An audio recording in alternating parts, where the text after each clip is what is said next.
지금 우리는 능력 있는 교회에 대해서 함께 생각하는 가운데 있습니다. 우리가 직면하고 있는 이 시대의 과제는 너무나 크고 또 우리 힘으로는 도저히 감당할 수 없는 정도로 우리는 그 앞에서 자칫 낙심하거나 실망하기가 쉽고 스스로 우리는 메뚜기에 불과하다라고 생각하면서 포기할 그런 상황에 놓여 있습니다. 그런데 제가 말씀을 선포하고 묵상하고 또 이 시대의 과제들을 생각할 때 주님께서 저에게 주신 것은 능력의 지극히 큰 것은 우리에게 있는 것이 아니다라는 것이었습니다. 저에게 능력이 있는 것도 아니고 우리 성도 여러분들에게 능력이 있는 것도 아니다라고 하는 사실을 깨우쳐 주셨습니다. 우리의 힘을 생각하고 우리의 능력을 생각하면 시대의 과제는 너무나 크고 도저히 우리는 어찌할 수 없다는 생각이 들 수밖에 없습니다. 그러나 이 모든 일들은 우리에게 달려있는 것이 아니라고 하는 사실을 주님께서 계속해서 깨우쳐 주십니다. 기도할 때마다 능력은 너에게 있는 것이 아니다. 저는 제가 너무나 보잘것없다. 제가 너무나 가진 것이 없다. 제가 너무나 이러면서 자신을 자책하고 자신이 너무나 무능하다고 하는 사실에 대해서 정말 너무나 죄송하고 그런 마음밖에 없었어요. 그러나 주님께서는 계속해서 깨달음을 주십니다. 계속해서 마음에 도전을 하시는데 능력은 저에게 있을 필요가 없었고 능력은 성도들에게 달려있는 것도 아닙니다. 이것을 계속해서 깨우쳐 주시는 겁니다. 그래서 제가 이 여름방학을 마치면서 이 능력에 대해서 우리가 금요일마다 생각하고 기도해야 되겠다 작정을 하고 지금 능력에 대해서 말씀을 드리는 가운데에 있습니다. 첫 번째 시간에 우리는 누가복음 24장 49절 말씀을 읽고 우리 주님께서 승천하시기 전에 제자들에게 위로부터 능력이 입히올 때까지 기다려라 하는 말씀 생각하면서 우리는 기다려야 된다 하는 사실을 생각했습니다. 하나님께서 우리에게 위로부터 능력을 주십니다. 그래서 능력이 우리에게 입혀지는데 이것은 우리에게서 나온 것이 아니고 위로부터 주신 것입니다. 그래서 위로부터 주시는 능력을 우리가 받아야 되는데 주님께서 승천하실 때 지상에 남겨진 제자들은 세상의 관점으로 볼 때에는 한 줌밖에 안 되는 너무나 적은 숫자의 사람들이었고 그리고 그 사람들은 세상의 관점에서 볼 때에는 대단할 것이 없는 사람들입니다. 이 사람들이 세상에서 말하는 0.1%에 들어가는 엄청난 인물들일까요? 그 정도의 어떤 경제적인 부를 이룬 사람들일까요? 아니면 세상에서 말하는 그런 0.1%의 권력자들일까요? 전혀 그렇지 않습니다. 이 사람들은 이 예루살렘 사람들이 볼 때에는 갈릴리에서 온 어부들이고 보잘것없는 사람들이죠. 갈릴리라고 하는 것은 예루살렘과 달리 저편방에 보잘것없는 지역의 사람들입니다. 오늘날 우리는 참 부산에 살고 있습니다마는 대한민국 제2의 도시 이렇게 말하지만 서울에서 볼 때에는 그냥 다 시골입니다.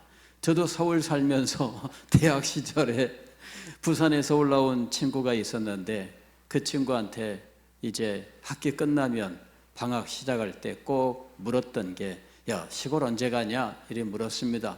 그랬더니 부산에서 온 이 친구가 형님, 부산 이게 시골이 아닙니다. 이 대한민국 제2의 도시입니다. 그때 제가 그 친구한테 했던 말이 야, 서울 말고는 다 시골 아니냐 이랬습니다. 제가 서울서 성장한 사람입니다. 그래서 서울에서 뭐 성장해서 대학까지 서울에서 다니고 있으니 지방에 가본 적이 없어요. 그러니까 제가 간 곳은 그냥 저희 고향 마을인데 그것도 3살 때 떠나서 뭐 기억도 없는 곳입니다. 그러니 뭐 서울 떠나면 다 시골이지 뭐 부산 가본 적이나 있나요? 그러나 의식 세계는 다 시골이라고. 2년 후에 이 친구한테 시골 언제 가냐 그랬더니 예 언제 갑니다 그러더라고.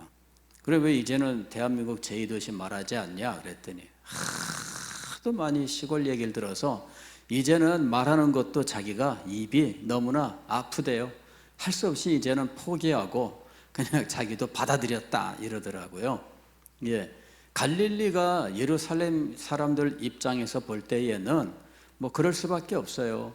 갈릴리 지역에도 헬라의 세관도 있고 뭐도 있고 해서 뭐 그럴듯한 도시들이 뭐 없는 건 아니에요. 그러나 예루살렘 입장에서 보면 변방에 작은 시골 마을일 수밖에 없습니다. 그런데 초대교회의 사람들이 사실 그 정도의 인물들이었던 겁니다. 그런데 주님께서는 그런 사람들을 남겨두시고 승천하셨어요. 어떻게 떠나가실 수 있었을까? 내가 너희를 떠나는 것이 너희에게 유익이다 이렇게 말씀하셨습니다. 왜냐하면은 예수님께서 떠나가시면 이제 그들에게 내가 아버지께 성령을 받아 너희에게 보내겠다 말씀하셨어요. 위로부터 능력이 입히울 때까지라고 하는 것이 바로 그것이었습니다. 이제는 능력의 지극히 큰 것을 위로부터 받는 시대가 오게 되는 것입니다. 그래서 갈릴리에 별 볼 일 없다고 보이는 이 사람들이 이제는 위로부터 능력을 받아서 사역을 하는 시대가 열리게 되는 것입니다. 문제는 무엇이었느냐면은 기다려라 하는 것이었습니다. 기다리지 못하고 성급하게 나서는 것, 이게 문제가 되는 거죠. 기다려라. 기다리는 이 일이 정말 중요한 겁니다. 자, 기다림은 무엇이었을까? 사도행전 1장에서 기다림이 기도였다라는 사실을 우리가 두 번째 메시지로 생각을 했습니다. 사도행전 1장에서 예수님께서 이 성을 떠나지 말고 아버지의 약속하신 것을 기다려라 하고 말씀하셨습니다. 그러면서 아버지의 약속하신 것이 성령이며 성령이 능력과 관계에 있다고 하는 것을 말씀하신 겁니다. 오직 성령이 너희에게 임하시면 너희가 권능을 받는다라고 말씀하셨습니다. 그래서 아버지의 약속하신 것을 기다려라. 여기도 역시 동일하게 기다려라 하고 말씀하신 겁니다. 그때 제자들은 기다림을 무엇으로 이해를 했느냐 하면 기도로 이해를 했습니다. 그래서 그들은 예수님께서 승천하신 것을 목격하고 환송한 후에 그들은 바로 돌아와서 다락방에서 함께 모여 기도하기를 전혀 힘썼는데 그들이 기도하고 열흘 만에 오순절이 임했고 성령이 그들에게 부어진 것입니다. 이렇게 기다려라. 기다림은 무엇인가? 기도라고 하는 것이죠. 그리고 이렇게 위로부터 능력이 입히워지는 일, 즉 성령이 임하시는 이 일이 교회 역사 속에 하나님의 특별한 순간에 나타났다라고 하는 것입니다. 성령께서 주권적으로 교회와 성도들에게 역사하시는 특별한 시대에 이렇게 성령이 역사하시는 순간들이 있는데 바로 이것이 능력의 입히움이며 그리고 성령이 임하심이었다는 것이죠. 성령이 한번 오시면 또 오실 수 없다라고 말하는 분들이 있는데 이것은 상징적 표현을 이해하지 못한 겁니다. 성령이 역동적으로 우리 가운데 역사하는 것을 성령의 오심이라고 표현하는 거예요. 그리고 성령의 역동적 역사는 역사 속에 오순절날 단 한 번으로 끝난 것이 아닙니다. 이것은 역사 속에서 수없이 성령이 주권적으로 역사해 오셨던 것을 보면 전혀 그렇지 않다는 것을 알 수가 있습니다. 성령은 지금도 우리 가운데 역동적으로 당신의 주권으로 판단하여 우리에게 꼭 필요한 순간에 또 꼭 필요한 일 속에 성령이 임하여 역사하시는 거예요. 이것이 능력의 나타남입니다. 이것이 있으면 우리가 주께 받은 사명을 능히 감당할 수 있습니다.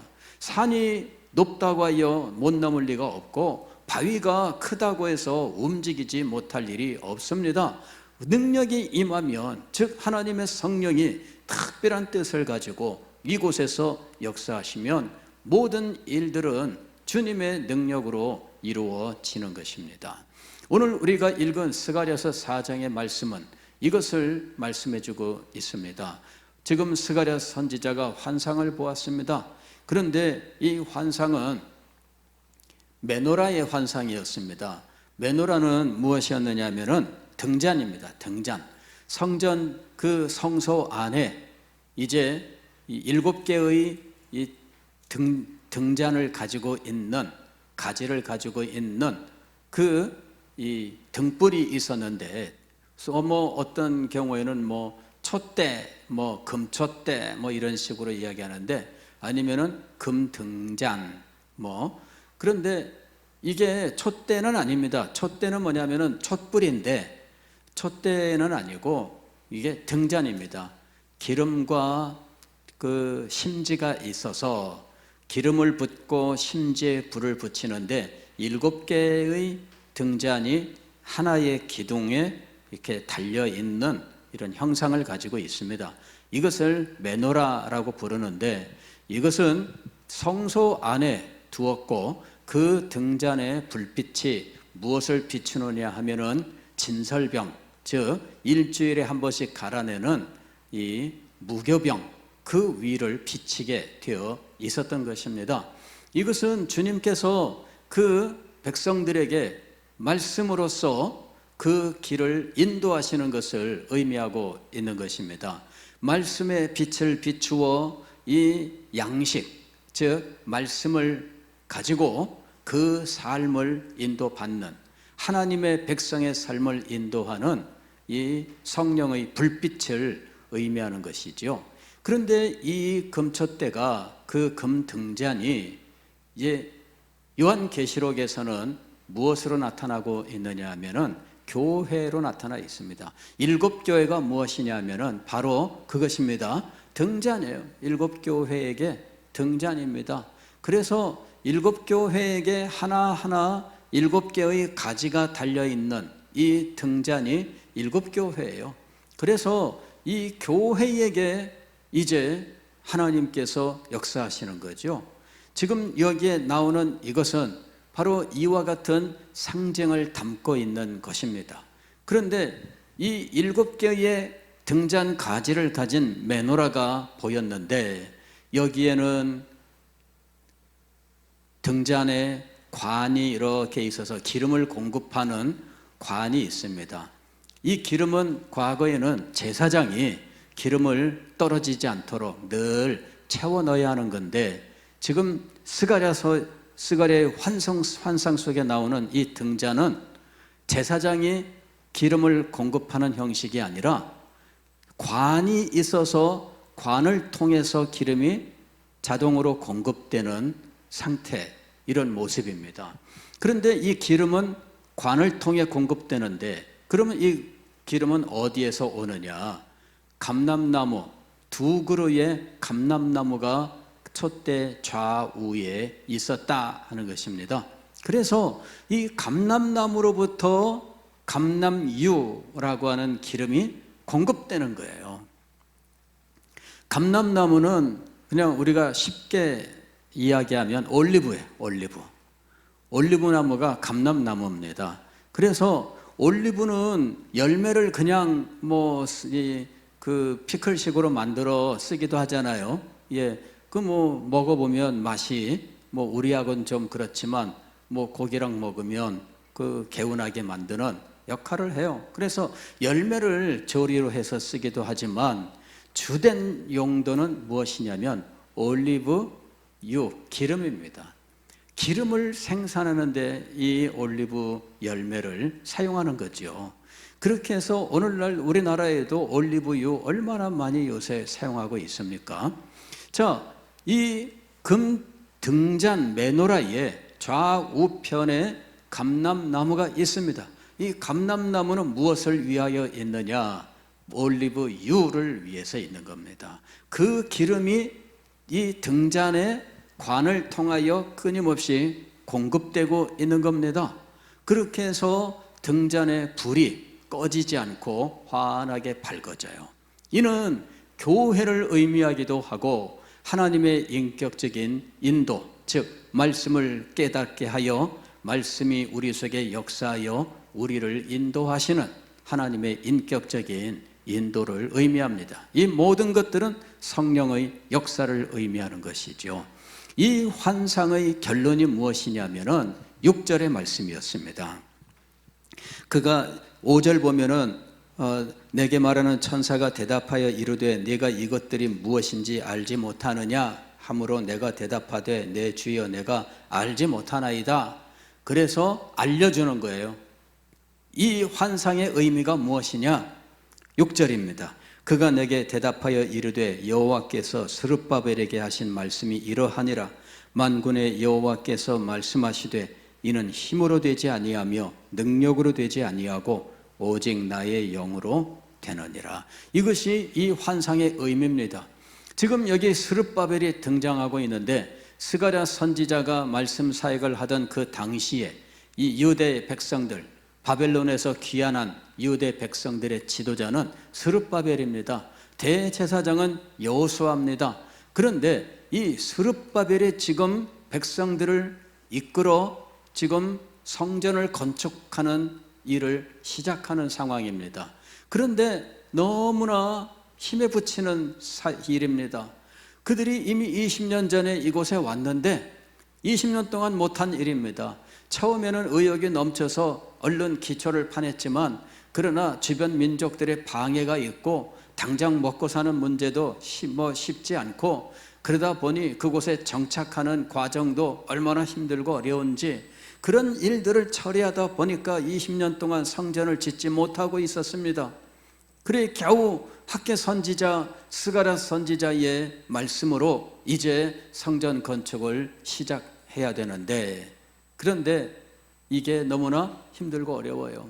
성전 건축은 그 시대 귀한 유대 백성들에게는 역사적인 사명입니다. 그들은 그 일을 지금 해내야 돼요. 그들이 유대 땅에 왔을 때 그때 페르시아의 고레스가 그들을 보낸 목적이 무엇이냐면은 예루살렘에 가서 너희 하나님 여호와의 성전을 지을 사람들을 모아서 데리고 가라. 가고 싶은 사람은 누구든지 가라. 이렇게 칙령을 내렸던 거죠. 고레스가 유대 백성들의 귀환을 허락했을 때 귀환 목적은 나라 회복이 아닙니다. 유대 국가를 회복하라가 아닙니다. 무엇을 위하여 보낸 거예요? 성전 건축을 위해서 보낸 겁니다.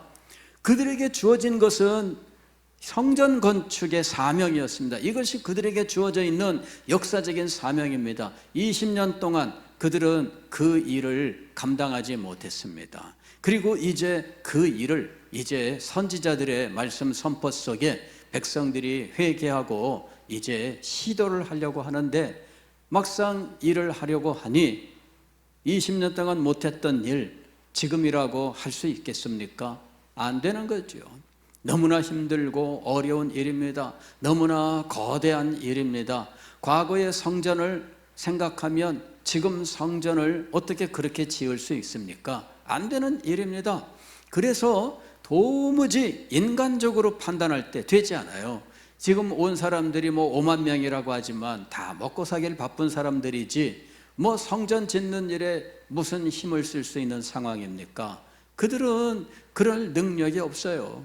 그들 가운데 무슨 대단한 사람들이 있을까요?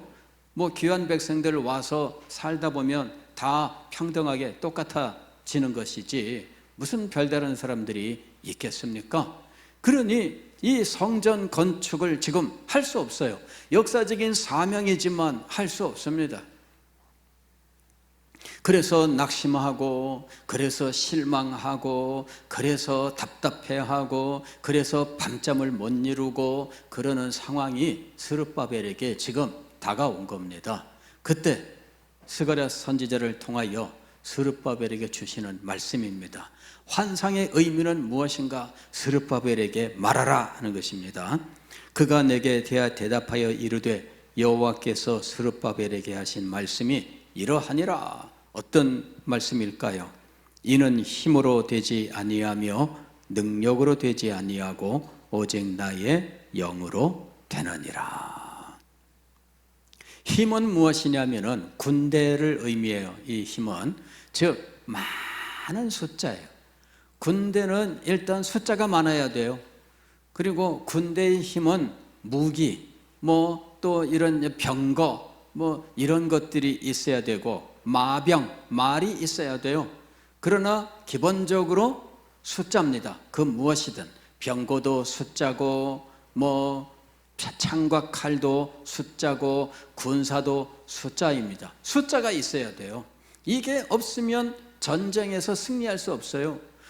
지금 러시아하고 우크라이나하고 전쟁하는데 이 전쟁 당사자 이 국가에서 제일 신경 쓰는 게 뭐냐면 무기도 무기지만 누가 있어야 돼요? 군인이 있어야 돼요. 그래서 징집을 하는 겁니다. 그냥 군인을 계속 보낼 수 있어야 돼요. 군인이 없으면 무기가 아무리 있어도 무기를 운영할 수가 없는 거예요. 이거는 그냥 썩혀 놓을 수밖에 없는 거죠. 누가 있어야 돼요? 군인이 있어야 돼요. 이게 바로 여기서 말하는 힘입니다. 이는 힘으로 되지 아니하며, 우리는 하나님의 일을 할 때에 이 과업이 크면 클수록 더 많은 사람이 필요하다라고 생각합니다. 그렇지 않습니까? 당연히 사람이 필요하죠. 무슨 일을 할 때에도 사람이 있어야 되는 것은 당연한 것이고요. 그래서 저도 늘 괴로워하는 것이 사람이 있어야 되는데 이걸 가지고 괴로워하고 있는 겁니다. 그런데 스룹바벨에게 하신 말씀은 뭡니까? 이 엄청난 역사적인 사명 앞에서 하나님은 스룹바벨이 깨달아야 하는 것을 말씀하고 있습니다. 스룹바벨이 괴로워하고 있는 것과 하나님께서 주신 답이 지금 달라요. 스룹바벨은 무엇을 가지고 고민하고 있었습니까? 힘을 가지고 고민하고 있었어요. 사람이 너무나 없습니다. 이것 가지고 고민하고 있었던 거예요. 두 번째로 고민하고 있었던 것은 능력입니다. 능력. 여기 능력이라고 말하는 것은 무엇을 의미하냐면은 재능이에요. 재능. 우리들이 사람도 있어야 되지만 이 사람이 재능이 있어야 돼요. 그 일을 과연 감당할 수 있느냐. 근데 사람은 있는데 일을 맡겨놓으면 이게 일을 제대로 못해요. 그러면 사람은 있지만 그나마 없는 가운데 있는 몇 사람도 막상 일을 하는 것은 제대로 못 해낸다는 거죠. 그러면 답답할 거 아니에요. 이거 사람이 그나마 몇 사람이 있는데 이 사람들이 온전히 그 일을 감당할 수 없다. 그럴 때 능력이라고 하는 말을 쓰는 거예요, 지금. 그러니까 이 두 가지 문제입니다. 두 가지 문제. 현대 교회, 오늘 제가 느꼈던 문제가 바로 이 두 가지였습니다. 힘과 능력의 문제예요. 우리 서대신교회를 보면서 힘과 능력의 문제를 제가 늘 괴로워한 거죠.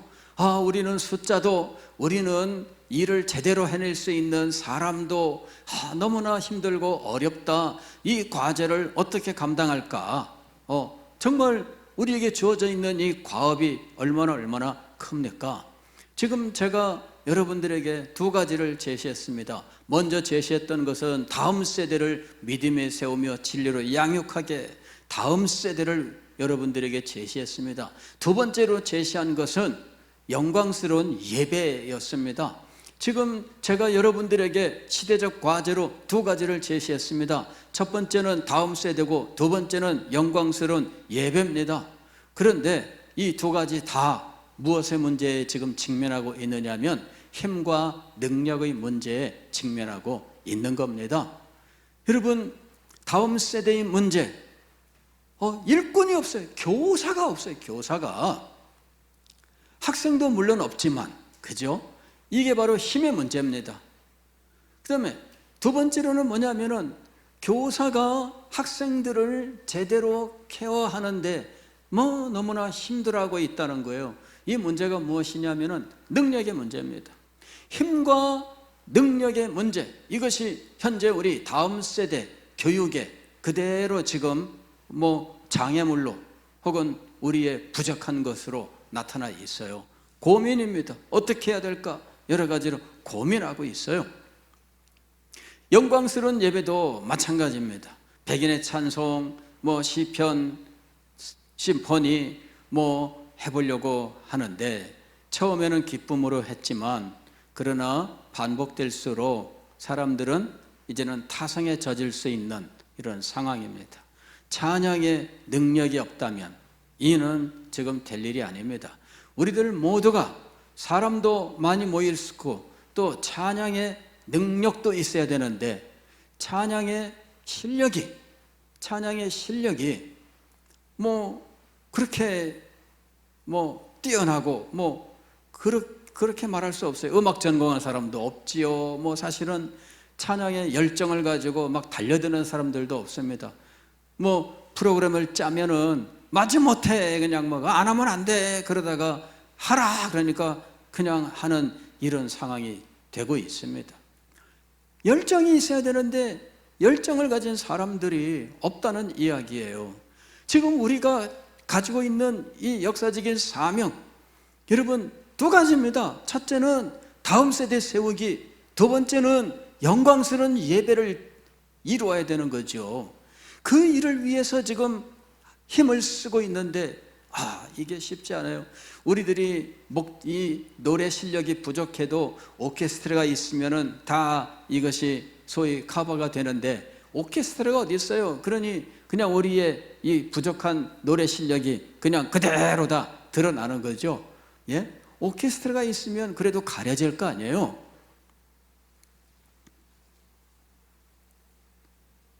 그러나 찬양의 능력은 오케스트라에 달려있지 않습니다. 저는 일찍부터 그거를 깨달았어요. 그래서 정말 이 없으면 잇몸 이런 말도 있습니다만은 사실은 찬양은 잇몸이 아닙니다. 예, 오케스트라가 이빨이고 찬양이 잇몸일까요? 이거 아니죠. 바꾼 거예요. 바뀌어졌어요. 찬양의 능력은 오케스트라에 달려있는 거 아닙니다. 찬양의 능력은 하나님을 사랑하고 하나님의 영광을 찬양하고자 하는 성도들의 영혼의 갈급함이에요. 제가 지난번에 시편 독창을 했습니다. 솔로를 했는데 우리 교회에선 제 솔로 처음 공개를 했습니다. 제 실력의 60%밖에는 발휘를 못했다. 저는 그리 판단을 합니다. 더 잘 부릅니다, 제가. 근데 60%밖에 못했습니다. 근데 끝나고 나서 우리 곽유선 집사님이 제 방으로 와서 똑똑하더니 문 열고 와서 하는 말이 목사님 너무너무 찬양 잘하시대요. 막 그러시는 거예요. 그래. 오늘 또 왜 이렇게 와서 이렇게 또 띄워주나. 근데 여러분, 이 간증입니다. 제가 작년 연말에 이 기관지가 이제 이 탈이 나가지고 그동안에 맨날 그런거리면서 목소리도 안 나오고 어려움을 겪었잖아요. 거기에다가 또 최근에는 코로나까지 걸려가지고 여름에 코로나까지 앓고 이래가지고 저는 목이 회복이 안 될 줄 알았어요. 그런데 신기하죠? 그 시편 솔로 그걸 준비하느라고 제가 여기서 피아노 혼자 뚱땅땅 거리면서 그 곡을 연습을 했어요. 권사님, 내가 혼자 그 자리에 앉아갖고 연습을 한 거예요. 그리고 혼자서 띵띵띵 이렇게 해가지고 그 곡을 연습을 했는데 뭐 반주를 들어보지도 못했다 보니까 처음에는 좀 안 맞았습니다만은 그래도 하다 보니까 이제 또 가락이 나와서 찬양을 했습니다. 근데 신기하죠? 그 뒤로 다 나왔어요. 제 목소리 다른 거 아니에요 지금? 그죠? 제 목소리 달라졌어요. 그게 그릉그릉 하던 거 다 사라졌어요. 새벽기도 나와서 성경 말씀 읽고 이렇게 말씀 전하다 보면 목소리가 늘 이상하게 가지고서는 제가 이 새벽기도 오신 분들한테 너무 죄송해가지고 그 참 좌불안석인데 싹 변했어요. 오늘 목소리 지금 제대로 나오잖아요. 예, 지난주일에 금요기도에 찬양 기도에 인도하는데 목소리가 너무나 쌩쌩한 거예요. 와, 이거 젊은 시절로 돌아간 거 아니야? 막 제가 그렇게 착각할 정도로 완전히 막 변한 거예요. 쨍쨍쨍 소리가 나오는데, 야, 이 옆에서 우리 김준환 집사님이 이 기도에 인도할 때 옆에서 딱 서서 하는데, 내가 김준환 집사님보다 내가 더 잘 나오는 것 같더라고, 소리가. 예? 나 젊은 때로 돌아간 줄 알았어요. 이 주님께서요, 제가 솔로 준비하고 이 발성 연습도 하고 소리를 좀 냈더니 제대로 소리가 돌아오지는 않았었는데 그 뒤로 점점 좋아지게 역사하시는 거예요. 그래서 제가 간증합니다. 제가 찬양하고자 해서 준비했더니 정말 8개월 동안 저를 괴롭히던 이 성대가 회복이 된 거예요. 지금 목소리가 전과 달라요. 예, 완전히 다릅니다, 여러분. 놀라워요. 여러분, 주님께서 은혜로 역사하고 계시는 겁니다. 여러분, 제가 무슨 별다른 치료를 했겠어요? 뭘 했겠어요? 물론 무슨 목에 좋다는 거, 뭐는 하면서 배즙 같은 거 또 성도분 중에 갖다 주시는 분도 계셔서 또 그거를 먹기도 하고 했지만 이게 쉽게 개선이 안 됐어요. 그런데 솔로 준비하느라고 찬양 한번 준비했는데 이게 그래서 제가 혼자 속으로 이건 정말 간증거리다. 세상에 어쩌면 이럴 수가 있나? 그동안은 그렇게 고생하고 그렇게 힘들어 아무래도 안 되고 이러던 것이 어떻게 싹 가실 수 있나? 다음번에 또 솔로 한번 더 해야 되겠다. 그러면은 40대 목소리로 돌아가지 않겠나? 예. 여러분, 참 이게 말이죠. 오늘 우리는 이걸 알아야 됩니다. 주님께서 성전 건축이라고 하는 역사적 사명을 가지고 있는 스룹바벨, 그는 힘과 능력의 문제로 절망하고 있었을 겁니다. 힘도 없다, 능력도 없다. 이럴 때 힘은 사람의 숫자입니다. 능은 그 사람들이 가지고 있는 재능입니다. 그래서 사람도 없고 그나마 몇 사람 안 되는 그 사람들이 제대로 된 재능을 가지고 능히 감당하지 못하는 이 문제, 이걸 가지고 있었던 거예요.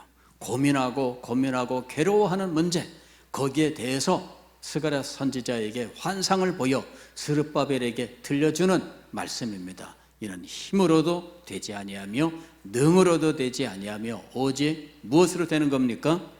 나의 영으로 되느니라. 여기 나의 영으로 되는데, 이때 나의 영으로 되는 거지롱 하고 놀리는 거 아닙니다. 주님은 무엇을 마음속에 작정하고 계셔요? 내 영을 너에게 주노라 하는 겁니다. 내 영을 너에게 주노라. 이 마음을 가지고 이 사실을 깨닫게 하시는 거예요. 교회는 사람의 숫자로 하나님의 일을 감당하는 것이 아닙니다. 교회는 무슨 재능 있는 사람들, 무슨 이런저런 커리어가 있는 사람들 때문에 하나님의 일을 감당하는 것 아닙니다. 하나님의 능력으로 되는 것입니다.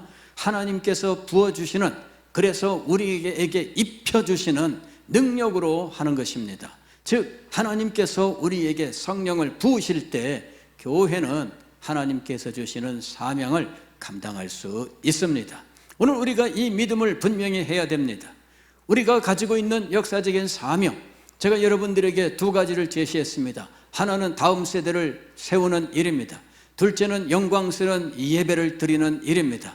이 두 가지 모두 다 힘으로도 능으로도 되지 않습니다. 오직 위로부터 우리에게 임하는 입혀주시는 능력으로 하는 것입니다. 이는 성령을 부어주시는 일을 의미하는 것이지요. 이것만 있다면 우리가 지금 여기서 해야 될 일은 이것입니다. 위로부터 능력이 입히올 때까지 어떻게 하는 것입니까? 기다리는 것입니다. 위로부터 성령이 우리에게 임할 때까지 어떻게 해야 되는 것입니까? 기도하는 것입니다. 그래서 우리는 이 밤에 기다리며 기도하는 것입니다.